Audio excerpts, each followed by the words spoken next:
શહેરને સ્વચ્છ અને વ્યવસ્થિત બનાવવા માટે મ્યુનિસિપલ કમિશનર દ્વારા શરૂ કરવામાં આવેલા one day one road mission અંતર્ગત પાલિકા દ્વારા સતત કામગીરી હાથ ધરવામાં આવી રહી છે।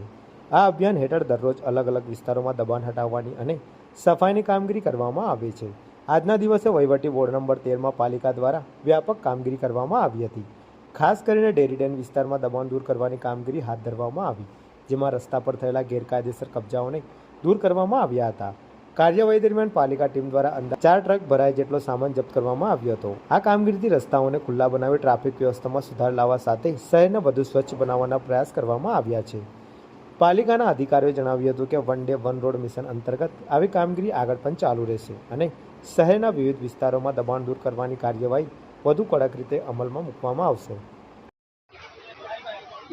વહીવટી વોર્ડ નંબર 13 ઉત્તર ઝોન એમાં વન ડે વન રોડ ની જે કામગીરી દરેક ઝોનમાં એક એક રોડ લઈએ છે, તે પૈકી આજે કાલાઘોડાથી સ્ટેશન રોડ અને આ ડેરીડેન સર્કલના એનું ફોકસ કરવામાં આવ્યું હતું અને એમાં અમારી પાર્ક્સ એન્ડ ગાર્ડનની ટીમ, દબાણ શાખાની ટીમ, વહીવટી વોર્ડનો સ્ટાફ તમામ બધા કામગીરીમાં છે અને અત્યારે હાલ જે ડેરીડેન સર્કલ છે એનું પણ લેન્ડસ્કેપિંગનું કામ હાથ ધરવામાં આવ્યું છે।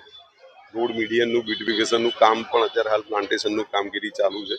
તે ઉપરાંત એવન્યુ સાઈડ એટલે ફૂટપાથ સાઈડ પણ પ્લાન્ટેશનને એનું કામગીરી ફોકસ કરવામાં આવી છે અને હાલ જે દબાણની કામગીરી પણ જે ચાલે છે કે જેનાથી અહીંયા સર્કલનું પણ થોડું ઘણી કન્ડિશન ડિટોરિએટ થઈ છે, તો એ દબાણનું પણ કામગીરી ચાલે છે।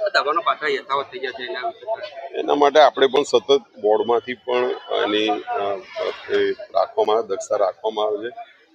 દબાણ શાખા દ્વારા પણ એની દક્ષતા એમની જોડે વહીવટી વોર્ડ સાથે રહીને રાખવામાં આવે છે, પરંતુ હાલ લાર્જ સ્કેલમાં પણ કામગીરી ચાલુ છે અને સતત એનું વિજિલન્સ રાખીને કામગીરી કરાવવામાં આવશે।